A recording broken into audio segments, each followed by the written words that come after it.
this is an iHeart podcast. Guaranteed human.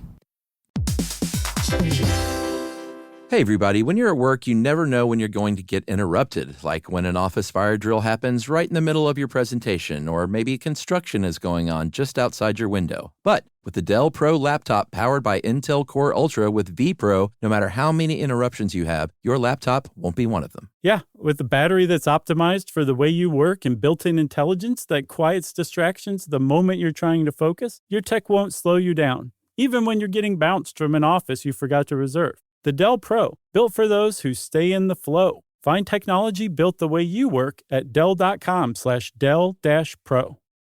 Built for you.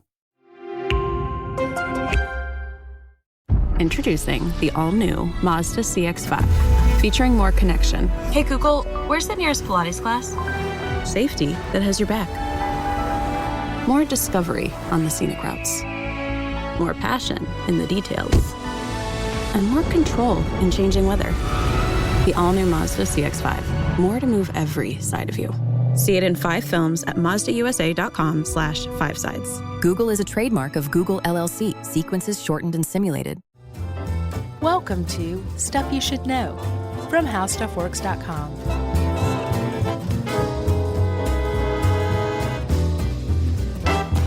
Hey, and welcome to the podcast. I'm Josh Clark, and there's Charles W. Chuck Bryant, and there's Jerry over there, and we're just here jiggling away. Slosh. On our pleasure pit. God. Oh, man. It's so funny. When I started researching this, I was like, waterbeds. That's very stuff you should know. Yeah. So it sort of fits right in with our historical pop culture phenomena series. Phenomenal.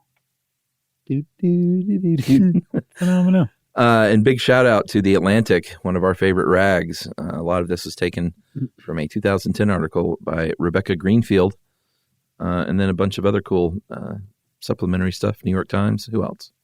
Washington Post. WAPO. All those fake news outlets. Right. Although I really love the New York Times and the Washington Post ones because they were like contemporary articles. Yeah.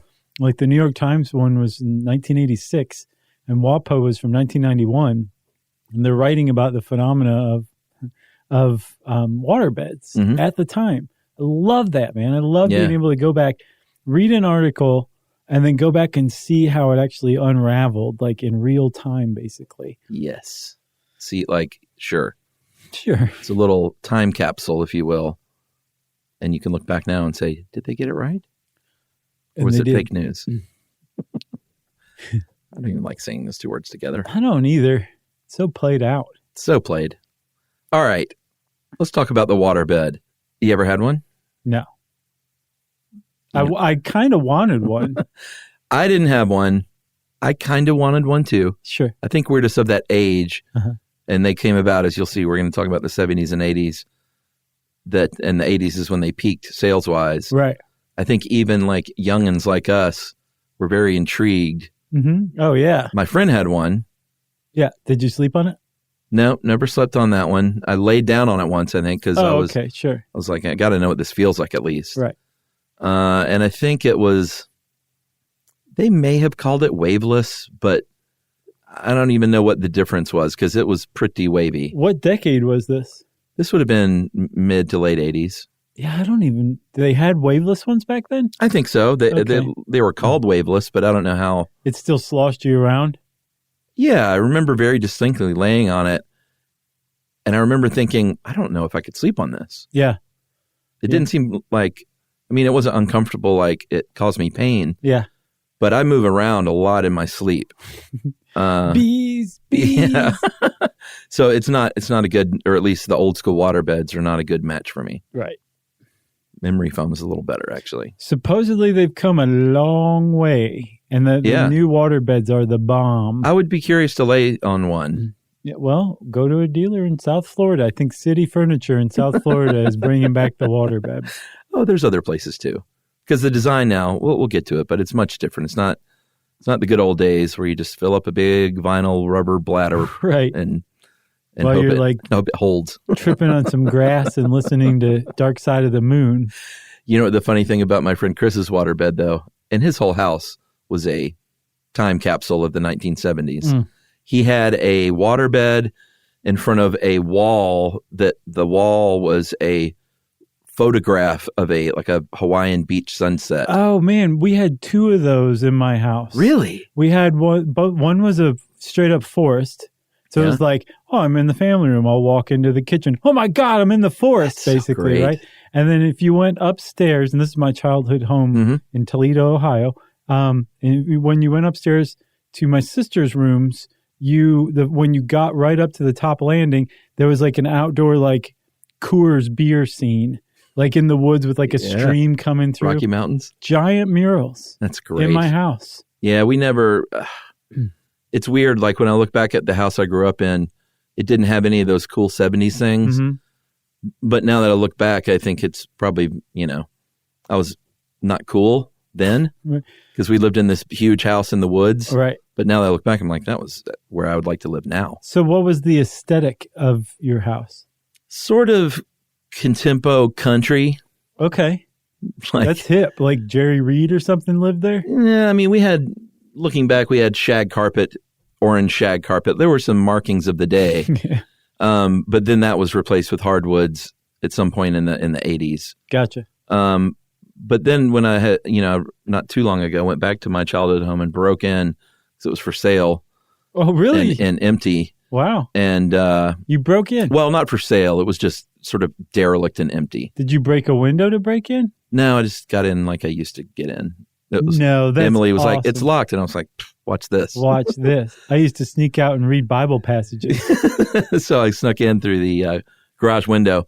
And looking back, there was a lot of the same stuff was there. And it was very kind of 70s tile and linoleum and stuff like that. But it just wasn't full on like Brady Bunch stuff. That's so cool, man. Or wall murals. And I'm glad I went because sadly it is no longer there. I'm glad you went too then. A couple of months later, just torn down. And I went back and saw a big emptiness and I cried. Did you? The end. I could see that. Yumi and I went to Toledo, and then I since went once when we went to Cleveland for our show. I went by myself and walked around kind of hoping that the people who live in the house would be like, what's that weirdo doing? And stick their head out and be like, can I help you? And I'd be like, yeah, actually, can I come in your house? But no one did. But I did get to walk around the neighborhood. Did you cry? A little. Nice. But I went to go back to my elementary school, and it's just like a grass field now. Oh, man. It's like, how do you tear down an elementary school, Yeah. Maybe it got like black mold or something. Well, let's hope. Yeah. But it's sweet. It's bittersweet to go back to. Go back to your roots. childhood places, everyone. I highly recommend it. So waterbeds. Yeah, waterbeds. We'll go back to the earliest history, I guess. But the man that we really need to talk about is a man named Charles Hall, the inventor of the modern waterbed as we know it. 1968. Yeah. He's a student at San Francisco State. He's taking a design class. Oh, he was like a design major. Well, yeah, because he submitted this as his master's thesis was the waterbed. How awesome is that? So I saw competing stuff of what he actually created. Like built? Yeah. Yeah. And the thing that I saw, I think it was in that WAPO 1991 article, it said what he created was called the pleasure pit. And it was an 8-foot by 8-foot, basically waterbed. Tub of pudding. But it was meant to be a conversation pit for multiple people to kind of hang around in. And there was like a bar and there was lighting and like shelves and stuff like that. And that was the original his design. Yeah, but was there a water mattress function, or was it just a sunken living room? No, that was the thing. That was where everybody sat, was on a water mattress in the middle. It sounds awful. It's just weird. But it really caught everybody's imagination. Supposedly within 6 months, it was on the front page of papers across the country. This is in San Francisco. The Miami Herald had something on the front page about this waterbed exhibit in San Francisco that this 24-year-old design student created. Capital P, capital P. Pleasure pit. Everything I've seen it's capitalized. But that's what I'm saying. I think that's what he called the first thing. Yeah. But it very quickly got turned into a bed, the water bed. I used to actually my same friend Chris had one of those sunken living rooms. Oh, I love those. Very 70s. You remember in what's The Big Lebowski, when he goes to see Jackie Child or Jackie whatever. Jackie Treehorn, yeah. Jackie Treehorn. Uh-huh. Yeah, his whole house is just amazing. He had a conversation pit. Right, conversation pit. That's what it was called. Yeah. So here's the deal from Time Magazine, 1971. In Manhattan, the waterbed display at Bloomingdale's department store for a while was a popular singles meeting place. Mm-hmm. Sears, Roebuck, and Holiday Inns are eyeing the beds, and Lake Tahoe's King Castle Hotel has already installed them in luxury suites. And this is, I think it continues.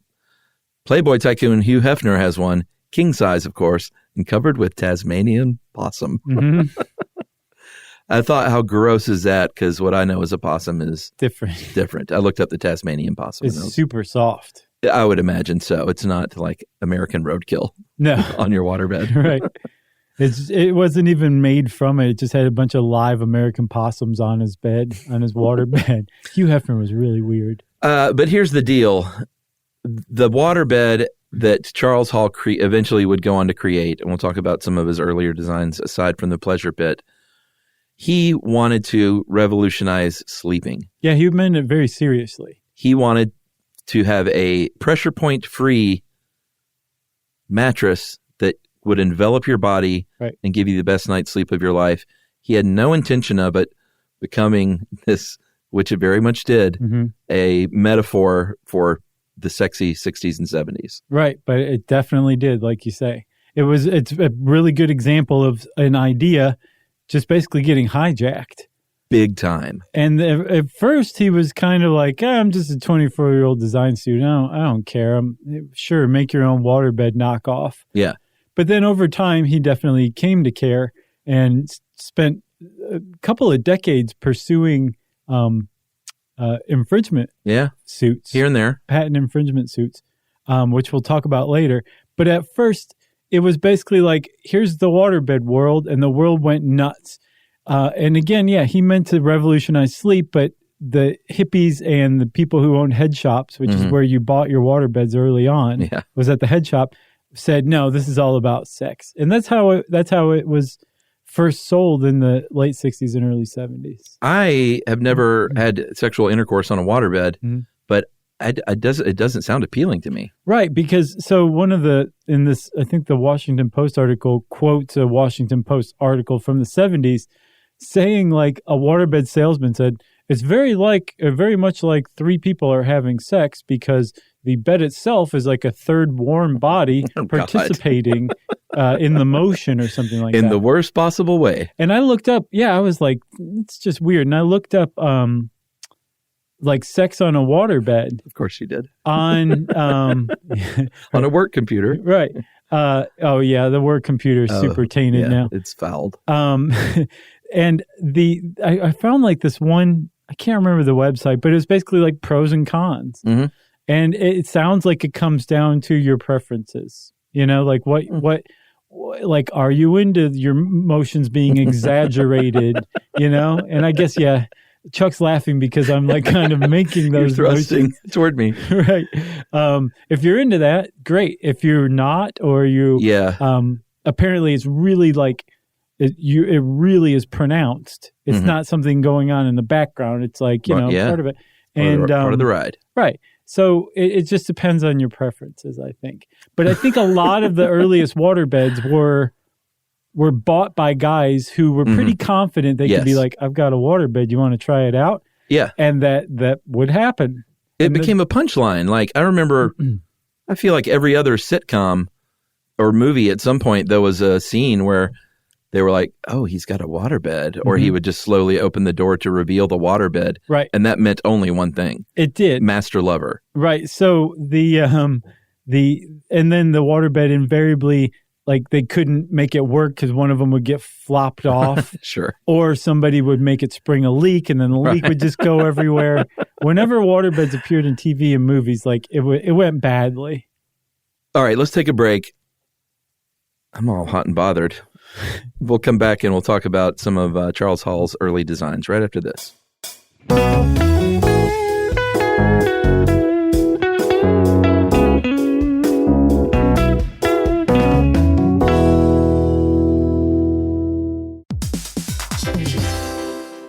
everybody, we're here to talk to you about Wayfair, who believes that spaces should be functional, they should be comfortable, they should be well-designed, and they can be well-designed by you with their help. Your updated space should feel more comfortable, inviting, and practical for everyday use. And we're talking about outdoor seating. We're talking about grills. We're talking about major appliances. If you need storage solutions, Wayfair can help you out. Patio lighting, rugs, decor. It is your one-stop shop for home. Yeah. I mean, it's getting nice out, so it's time to think about living outdoors for the next few months. And Wayfair knows that outdoor furniture, it's heavy, it's intimidating to assemble. So Wayfair has stepped in and said, we're going to handle the hard part so you don't have to. That's right. You can shop Wayfair Verified, your shortcut to the good stuff. And that means their team of product specialists are going to vet everything by hand using a 10-point inspection, testing things like, quality materials, functionality, and features, and even how long it takes to build that piece of furniture. And the overall experience save time, reduce hassle, and improved convenience. Patio season is here, and these deals won't last. So head to wayfair.com right now to get your outdoor space ready for way less. That's WAYFAIR.com.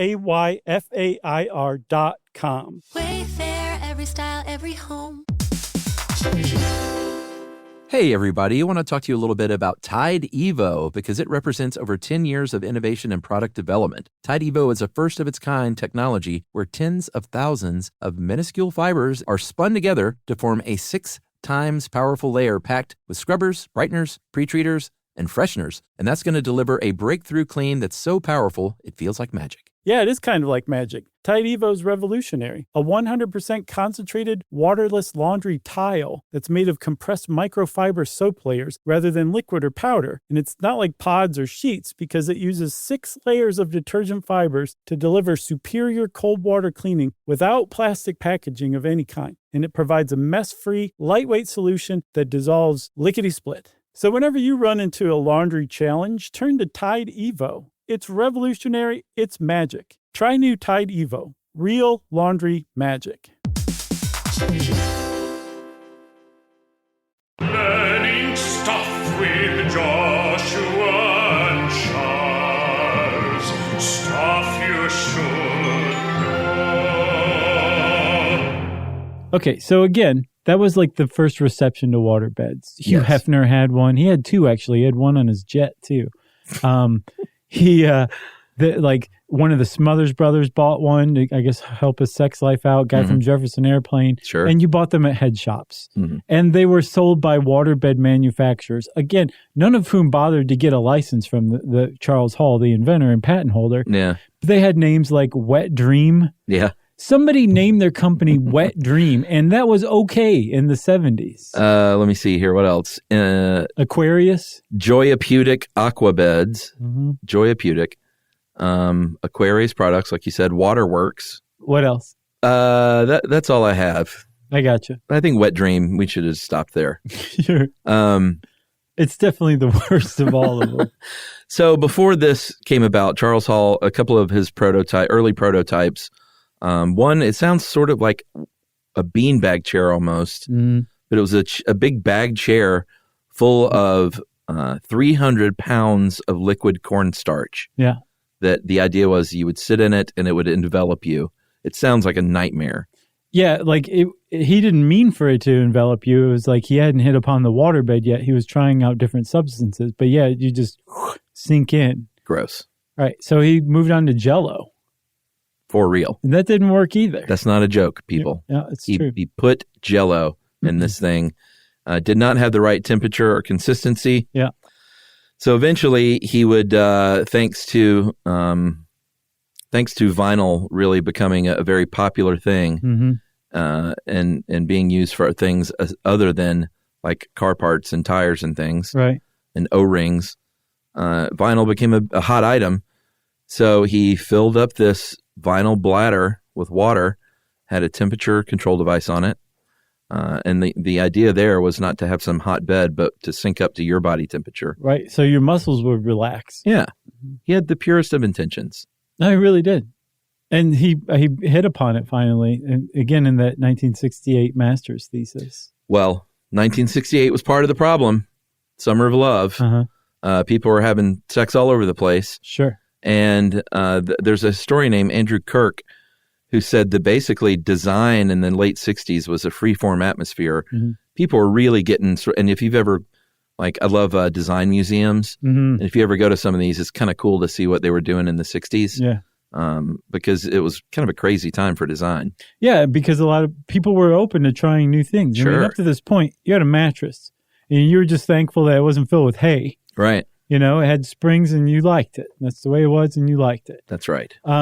So the idea of this, something totally new, like it was two things. One, this guy was trying to revolutionize sleep, Mm-hmm. and it came at a time when people were willing to like, oh yeah, the bed's boring. Let's try something different. Right. And it just kind of came together really well. But again, it got hijacked by people who own head shops. Yeah. Well, and he was in San Francisco. It all kind of converged to work against him, ironically. But he applied for a patent, I think, in 1968. But it wasn't until 1971 that it was granted, because prior to his design being debuted, like 30 or so years prior, Robert Heinlein, the very famous and prolific science fiction writer, Mm-hmm. he had basically described waterbeds so frequently and in such detail that he was considered the intellectual property holder of nuts. waterbed designs. Yeah. The reason Heinlein even went to the trouble of, he liked to describe stuff in his books, apparently. I haven't read any of them yet. No, but very detailed descriptions, yeah. And one of the things that that always popped up was these water beds. And apparently in the 30s, he spent a lot of time in hospital beds. So he was just imagining how they could be improved. And he described water beds almost exactly like Charles Hall had described them. Yeah, he said a pump to control water level, Mm-hmm. side supports to permit one to float rather than simply lying on a not very soft water-filled mattress. Right. Thermostatic control of temperature, safety interfaces to avoid all possibility of electric shock, which was a big sort of urban legend at the time. Right. You can be electrocuted if you have vigorous sex. Yeah. Waterproof box to make it leak-proof, which was another probably legitimate con for a waterbed. For sure. Sometimes they would leak back then.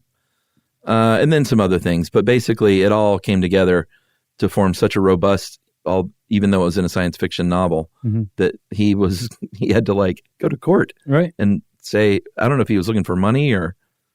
Who, Heinlein? I'm not sure how it came out that Heinlein owned the intellectual property of it. If he came out and said, that's mine, or what. But within 3 years of Charles Hall coming out with this, he had the patent for it. And even way back in the 1800s, there were doctors who created, one guy named Dr. Neil Arnott created a hydrostatic bed.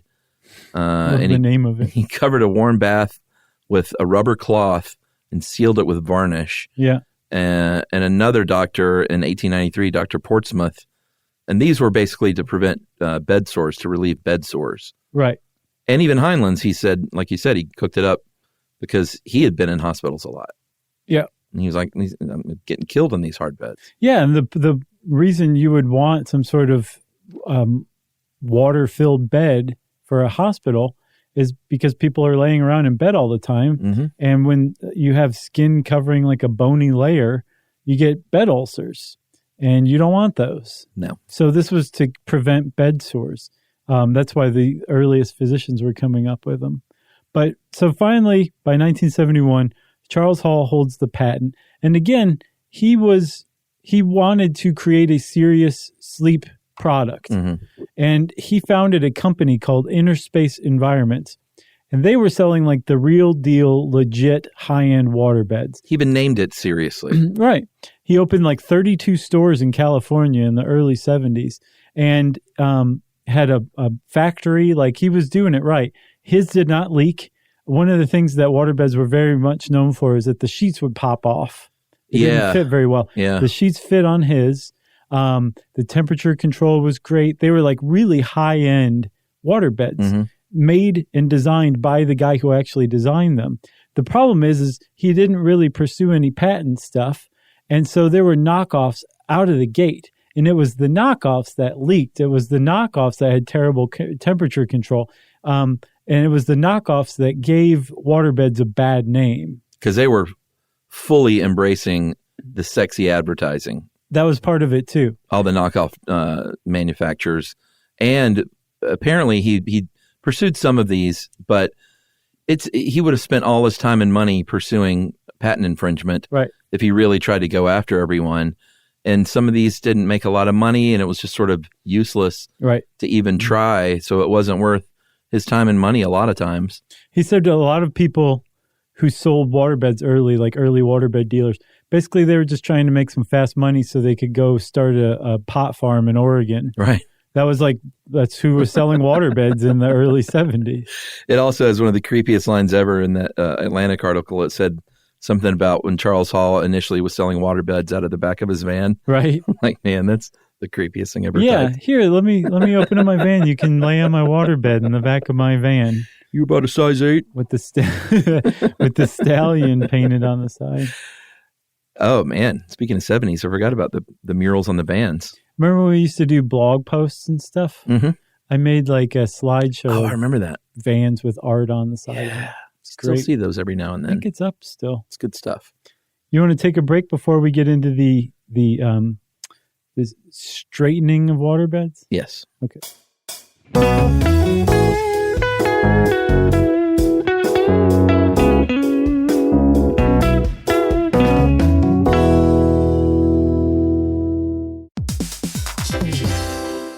Hey, everybody. I want to talk to you a little bit about Tide Evo because it represents over 10 years of innovation and product development. Tide Evo is a first-of-its-kind technology where tens of thousands of minuscule fibers are spun together to form a 6 times powerful layer packed with scrubbers, brighteners, pre-treaters, and fresheners. And that's going to deliver a breakthrough clean that's so powerful, it feels like magic. Yeah, it is kind of like magic. Tide Evo is revolutionary. A 100% concentrated, waterless laundry tile that's made of compressed microfiber soap layers rather than liquid or powder. And it's not like pods or sheets because it uses 6 layers of detergent fibers to deliver superior cold water cleaning without plastic packaging of any kind. And it provides a mess-free, lightweight solution that dissolves lickety-split. So whenever you run into a laundry challenge, turn to Tide Evo. It's revolutionary. It's magic. Try new Tide Evo. Real laundry magic. Introducing the all-new Mazda CX-5, featuring more connection. Hey Google, where's the nearest Pilates class?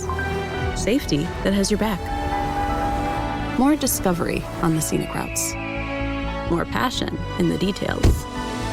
And more control in changing weather. The all-new Mazda CX-5. More to move every side of you. See it in 5 films at MazdaUSA.com/5sides. Google is a trademark of Google LLC. Sequences shortened and simulated. Learning stuff with Joshua and Charles. Stuff you should know. I couldn't come up with a better word than straightening. I apologize for that. Let me think. I guess legitimizing, but I'm thinking like more like boring suburbanizing of waterbeds. Yeah, I mean, here's the thing. We say that Hall very much wanted to revolutionize sleep, and he didn't embrace the sexual component of it. But he sold a lot of waterbeds, and he kind of knew why a lot of these people were buying them. Mm-hmm. And he wasn't like, I don't think he was so pious that he was like, no, I don't want to sell them for that reason. Right. I think he eventually was kind of like, yeah, you know, that's why people bought them, and that was okay. But sure. I don't think he cheapened his own advertising that way. No, he didn't. And he actually, his company went under by the mid 70s, and he likens it to basically advertising to the wrong market. Like he made quality high-end waterbeds and it was advertising to people who could afford a more expensive quality, actual legitimate waterbed, when at the time it was like, you know, Randall Pink Floyd and his friends were the actual customers of waterbeds. That's who was buying waterbeds, and they weren't seeing the ads that Charles Hall was putting out there. Yeah. You know what I'm saying? In like the New Yorker or whatever. Yeah, and so he missed the heyday. He was sort of in the early heyday, but I think in the 80s is when it became like a $2 billion 20% of the market share industry. Right. Yeah. Like the late 70s, I think it was about a $13 million a year industry. And by 1987, I believe at its peak, it was like a $2.3 billion industry a year. And then a pretty steep, once again, grunge killed waterbeds. Yeah. A pretty steep fall in the 90s. Right. In the early 90s. Yeah. But the way that it built up before it fell was more companies got into it, kind of legitimized it. I believe that there was a trade association that developed, and I think it was it's called the flotation sleep industry is really the technical term for it. Yeah. They really wanted to get away from the sex appeal. They totally did. That's the name. And like the stores, like you wouldn't buy a waterbed in a head shop anymore. Imagine walking into a head shop and being like, what do you have a waterbed here for? Yeah. You buy waterbeds out in the suburbs at a place called like Waterbed Plaza or something like that. Right. Or did you see that ad I sent you, the YouTube ad? You have the Max Headroom? Yeah. Uh-huh. Country Boy Waterbeds. Everybody go onto YouTube and look for Country Boy Waterbed ad, Max Headroom. And it's beautiful. Yeah, it's a Max Headroom ripoff. Yeah. Selling waterbeds. Country Boy Waterbeds. Country Boy Waterbeds. Yeah. And I think it was from Arkansas, like a local waterbed dealer in Arkansas. Texarkana, you mean? Oh, is that right? No, I don't know. I was just guessing. But you could get waterbeds everywhere. Well, that's why my friend, in 1987 in suburban Atlanta, for my friend to have one in high school, that kind of says it all. Right. It's not like his parents were like, they were a good God-fearing family. Sure. They weren't like, yeah, we need to get Chris a sex pit. Right. It was more like they were supposedly healthy. Yeah. They were like a healthy way to sleep. I think that's also how it kind of transitioned into legitimacy and away from like just the association with sex, right? Yeah, yeah. So you have like an actual bona fide waterbed industry with actual waterbeds. One of the ways that this industry was able to establish itself was they made vast improvements over the early models of waterbeds. It used to be that you had just basically like a big bladder, a vinyl bladder that like a big sat hot water in a bottle. big wooden box. And when you wanted to get out, you had to like kind of like work up to it and roll off the side and like bang your knee. Yeah. You had to bang your knee on the way out. They leaked. There was a lot of problems with it.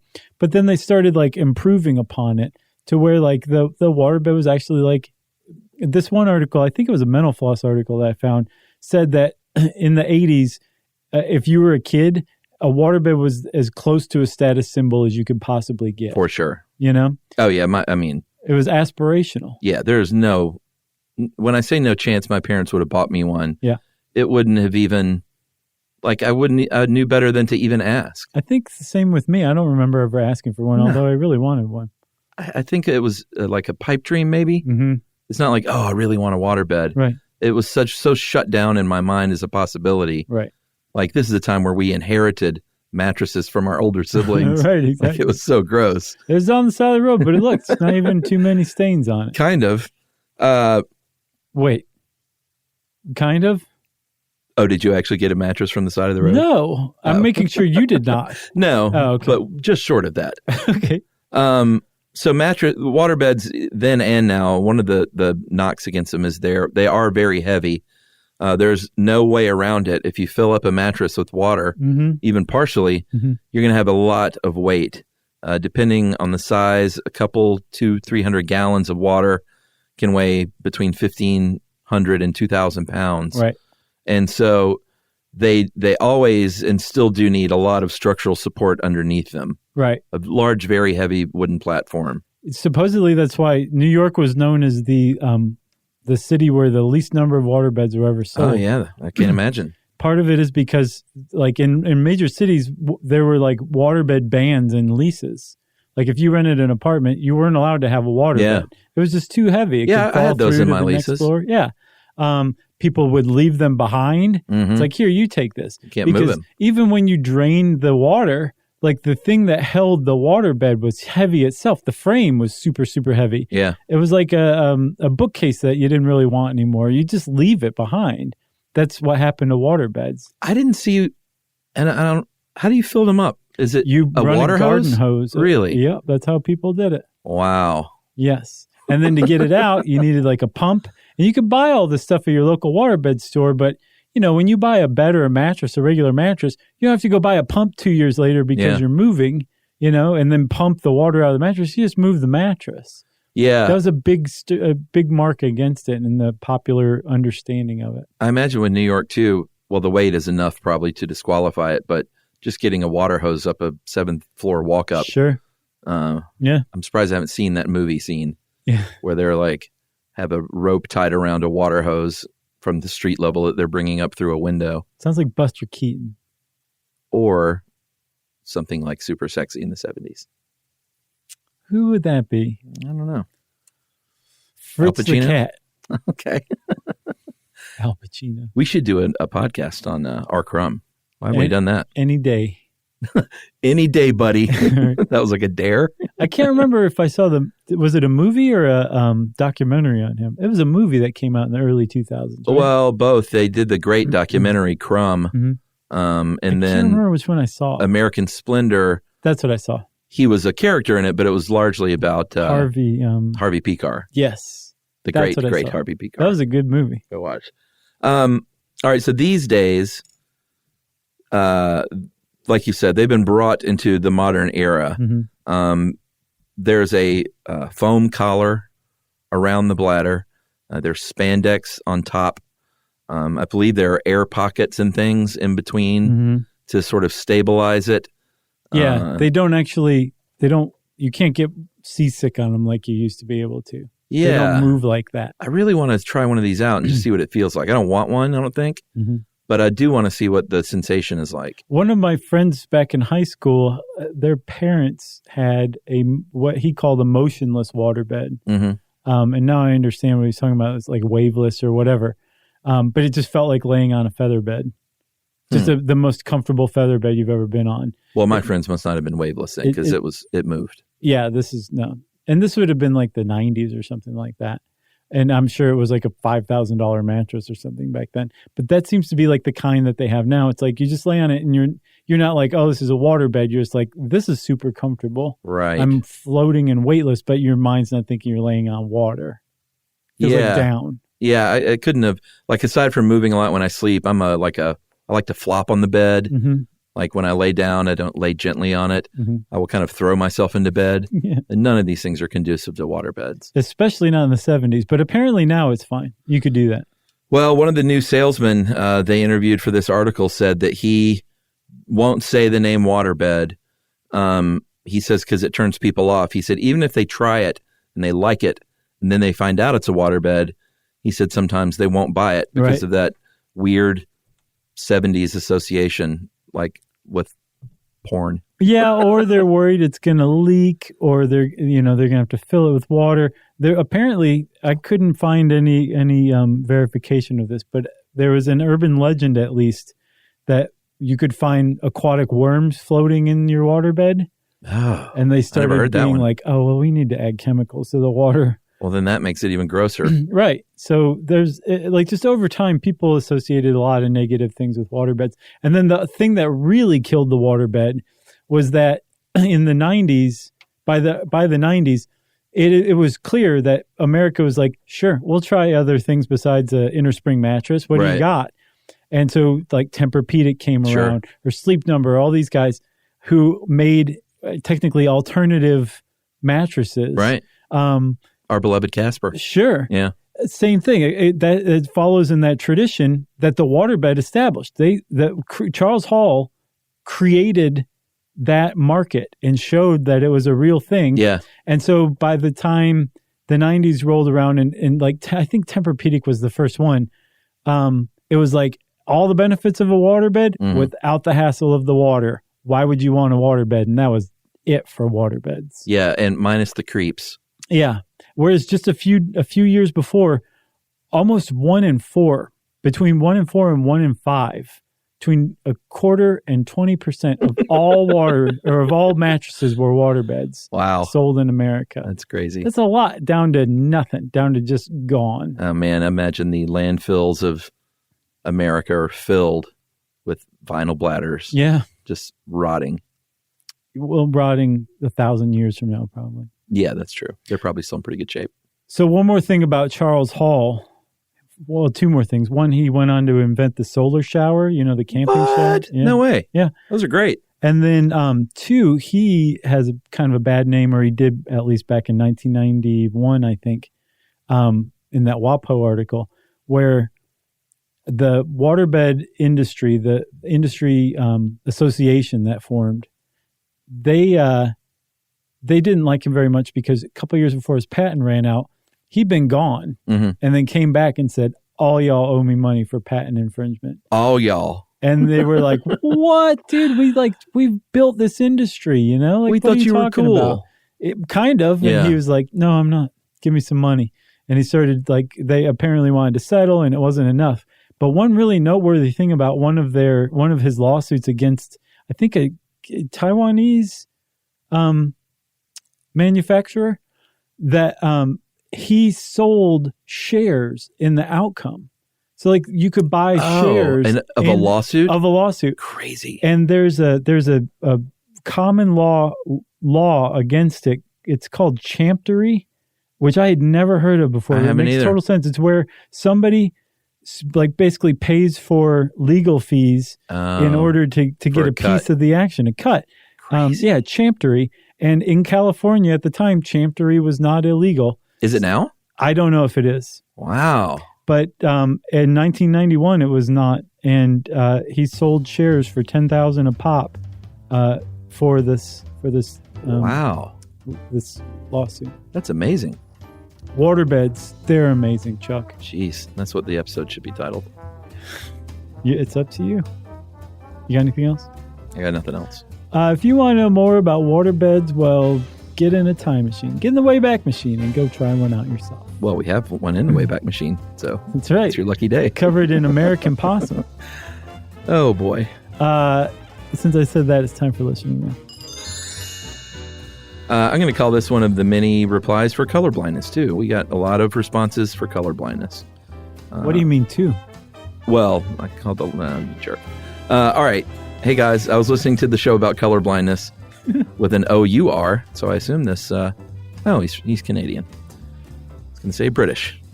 It's like British light. Yeah, he's still under the thumb, though. I worked in the electrical field for 10 years, and in that time, I've worked with 2 red-green colorblind electricians. So remember we talked about that. Mm-hmm. The first one I worked with for a few years, and he said it wasn't that difficult to tell the difference between red and green conductors. They just looked like they looked like very obvious different shades of the same color. It only took a couple of mistakes before he was able to tell the difference. In electrical, red is a current-carrying conductor, while green is used for grounding and bonding. Sure. Like a rat in a science experiment, he explained, it only took a couple of shocks of what he thought was a bonding wire to really notice the difference. So dangerous. I know, man. The other I worked with for only a short while. Because he died. But he had been an electrician for 20-plus years. It wasn't until he asked a coworker why they thought the ground wire and a current-carrying conductor were the same color that he even realized he was colorblind. Wow. How about that? A little slow on the uptake. Perhaps. So even though it caused some issues early on in their careers, they were both great electricians. I guess the human brain always finds a way. And that is James from Cape Breton, Nova Scotia, Canada. Yeah. That's cool, man. Great area. Eastern Canada, great area. Western Canada, fantastic. Central Canada, beautiful. We love it all. Yes, we do. If you're Canadian and you want to say hi, well, get in touch with us. Go to Stuff You Should Know and click on our social media links or send us an email to stuffpodcast@howstuffworks.com. For more on this and thousands of other topics, visit howstuffworks.com.